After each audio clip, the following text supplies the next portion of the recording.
Your dog's guilty look is not what you think it is.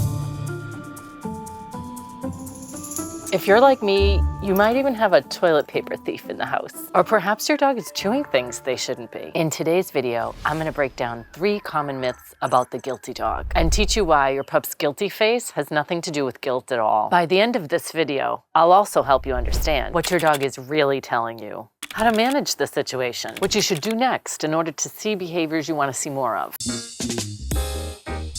Hi folks, if you happen to be new here, my name is Terry and I've been a professional trainer and behavior consultant for 15 years. I also present at conferences, teach people who want to become trainers, and create resources to help people improve their relationships with their animals. Now let's talk about the 3 myths surrounding a guilty dog. Myth number 1, you can tell when your dog is feeling guilty. Myth number 2, no matter what you do, your dog is going to misbehave. And myth number 3, if your dog is acting guilty, you should punish them. Now that you know the myths, let's dig into the solutions. In order to define guilty, this requires a solid understanding and interpretation of body language. But the label of guilty is actually appeasement behavior.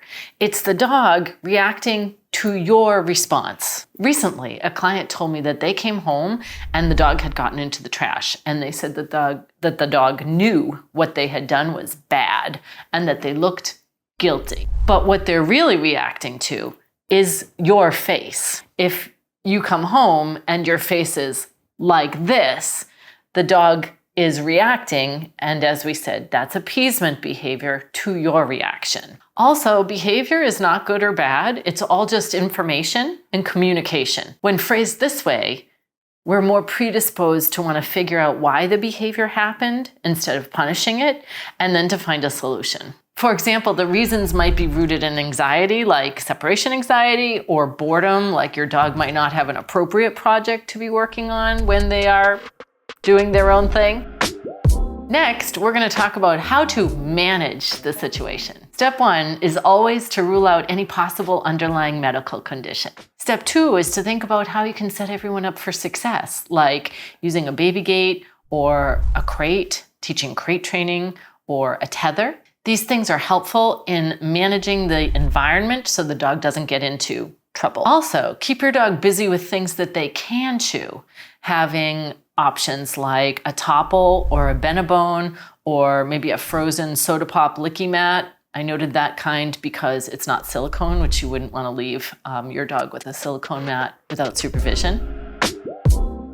Next, we want to talk about what you should do so that you get more of the behaviors that you want to see. Here's a pro tip for you. Anytime you have a problem behavior, you want to avoid putting your dog into a situation where they can continue to practice and rehearse the version of the unwanted behavior that we don't want to continue. This management component is key when we're trying to teach new behaviors that we want to grow into strong behaviors that we can substitute in instead of unwanted versions. Now you want to start to teach and build a long, strong reinforcement history for behaviors that we do want to see more of. Start training.